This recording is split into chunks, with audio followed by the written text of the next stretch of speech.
आज बहुत से पश्चिम के नेता, जाट नेता, किसान नेता, उन लोगों ने भारतीय जनता पार्टी का दामन थामा। ज्वाइनिंग थी और ज्वाइनिंग कमेटी के अध्यक्ष लक्ष्मीकांत वाजपेयी, जो पूर्व में उत्तर प्रदेश के प्रदेश अध्यक्ष भी थे, बड़े नेता, बड़ा चेहरा, इस वक्त हमारे साथ है। हम जानने की कोशिश करेंगे और भी मुद्दों पे बात करेंगे। पहले तो हम ज्वाइनिंग पे बात करेंगे। ज्वाइनिंग जो आपने अभी ऑर्गेनाइज़ की, उसमें पश्चिम के नेता, खासतौर पे मुरादनगर, गाज़ियाबाद, अमरोहा, इन इलाकों पे आपका बड़ा फोकस है। ऐसा क्यों? ऐसा लग रहा है कि वहाँ एंटी इनकम्बेंसी किसानों के मुद्दों को लेकर ज़्यादा थी? नहीं, ये कोइंसिडेंस हुआ है। हमने तय किया था कि ज्वाइनिंग हम क्षेत्र वाइज करेंगे। हम गोरखपुर, काशी, अवध और कानपुर क्षेत्र की ज्वाइनिंग कर चुके थे, तो पश्चिम और ब्रज बचा था। ये कोइंसिडेंस है कि आज हमने पश्चिम को प्रधानता कर एक आधे बचे हुए साथियों की ज्वाइनिंग कराई है, और कल हम ब्रज क्षेत्र की ज्वाइनिंग कराएंगे, और फिर जो 2-4 बचे हुए लोग उनको कराएंगे। बाद में फिर दोबारा दूसरा राउंड शुरू करेंगे। चलिए अध्यक्ष जी, ये बसपा में बहुत से लीडर आपके यहाँ ज्वाइन कर चुके हैं, सपा के भी लीडर आ रहे हैं, तो अब एंटी इनकम्बेंसी भी होती है जब गवर्नमेंट होती है, इससे कोई इनकार नहीं कर सकता। तो एंटी इनकम्बेंसी को लेकर अखिलेश यादव, प्रियंका गांधी, राहुल गांधी, अब तो बसपा की सुप्रीमो मायावती भी अटैक करती हैं सुबह सुबह उठ के ट्वीट करके। तो आपको ऐसा नहीं लग रहा है कि जनता आपका साथ निभाएगी 2022 में?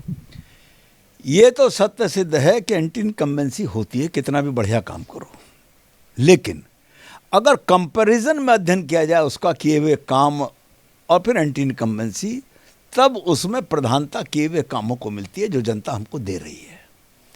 जहाँ तक विपक्ष के माननीय नेताओं का सवाल है, चाहे माननीय अखिलेश जी हों, चाहे माननीय बहन जी हों, मायावती जी हों, चाहे माननीय प्रियंका गांधी जी हों, इनको अधिकार है, लेकिन मेरा केवल इतना कहना है कि राजनीतिक क्षेत्र में रहते हुए अपना पक्ष पोषण करें, ये तो ठीक, लेकिन सकारात्मक करें तो उचित रहेगा।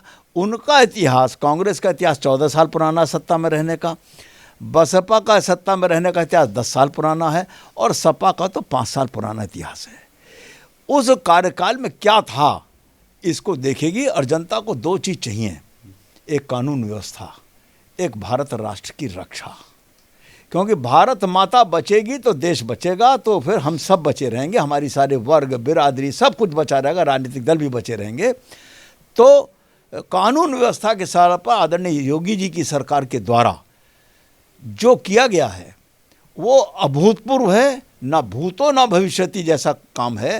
कारण अपराधियों को चिन्हित करके अवैध रूप से गैरकानूनी तरीके से अर्जित उनकी संपत्ति को सरकार में शामिल करना, ये पहली बार कदम उठा है। 2000 करोड़ रुपए से ऊपर की संपत्ति को सरकार में शामिल किया है, अपराधियों का आर्थिक साम्राज्य तोड़ा है, कानून व्यवस्था की स्थिति में बेहतर स्थिति पैदा की है, सुधार लाए हैं, और भारत राष्ट्र मोदी जी के हाथ में सुरक्षित है, ये बात साबित सिद्ध है। देखिए, आपने कानून व्यवस्था की बात की, तो कानून व्यवस्था हाथरस है, लखीमपुर खीरी का वाकया है, गृह मंत्री, राज्य गृह मंत्री केंद्रीय सरकार के बेटे आरोपी सिद्ध हुए। दूसरी बात यह है कि आपका भी प्रयागराज में दलित जो बच्चियों के साथ जो वाकया पेश आया वो सब जानते हैं। तो कानून व्यवस्था तो कहीं ना कहीं योगी जी की भी सरकार गिर रही है। नहीं, घटनाओं की संख्या गिन लीजिए, और उस घटना पर की गई त्वरित कार्रवाई और अपराधियों को जेल के सीखे के पीछे भेजने की गति, इसको आप अध्ययन करेंगे तो कानून व्यवस्था की स्थिति हमारी सुधरी हुई है। सर, ये बताइए कि विपक्ष ये मांग करता है कि गृह राज्य मंत्री के जो बेटे हैं उन पे तो चलिए ठीक है, फौरी आपने तुरंत कार्रवाई कर दी और उसकी जांच चल रही है। अब ये जांच तय करेगी कि क्या हकीकत थी, क्या नहीं थी, मगर मंत्री पद पर आसीन रह के क्या निष्पक्ष जांच हो सकती है? जब मंत्री पद पर रहते हुए उनका लड़का प्रथम दृष्टया जांच के बाद जेल चला गया, न्यायालय से उसकी बेल नहीं हुई, तब फिर ये कहना कि मंत्री के रहते हुए जांच प्रभावित होगी, मैं उचित नहीं मानता। और फिर मंत्री भी किसकी मंत्रिपरिषद का, माननीय नरेंद्र मोदी जी की मंत्रिपरिषद का मंत्री है, वहाँ पर अन्याय नहीं हो सकता, भले ही कितना बड़ा हो, कानून सबके लिए बराबर है।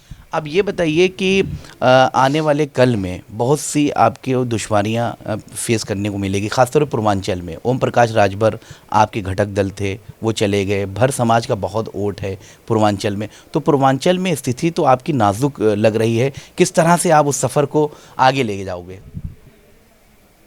आपका आज का अनुमान है कि पूर्वांचल में भाजपा के लिए दुश्वारियां बढ़ी हैं, लेकिन सच ये है कि भाजपा के लिए राह आसान हो गई है, और बहुत जल्दी आपके इस प्रश्न का उत्तर हमारी ज्वाइनिंग कार्यक्रम के माध्यम से मिल जाएगा। कोई बड़ा नेता आने वाला है? अभी आपने पीसी में ये कहा है कि बड़ा स्पोर्ट जो है वो बीजेपी करेगी। अभी हम अपनी सूची को जो हमारे पास लंबित है उसको कर रहे हैं और उसके बाद हमारा ध्यान है, और निश्चित तौर पर पार्टी में अभी नींव के पत्थरों को हमने शामिल किया है, इमारत को भी शामिल करना बाकी है।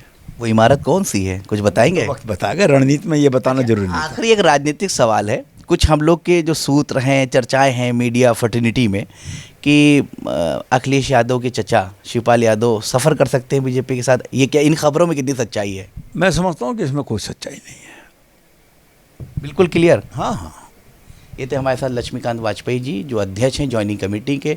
बहुत से मुद्दों पे बेबाकी से जवाब दिया। अब देखने वाली बात है इन सवालात को लेकर 2022 में बीजेपी जाएगी, किस तरह से जनता जवाब देती है तो आने वाला वक्त बताएगा। कैमरा पर्सन राजकुमार के साथ रज़ा अब्बास, लखनऊ, C10।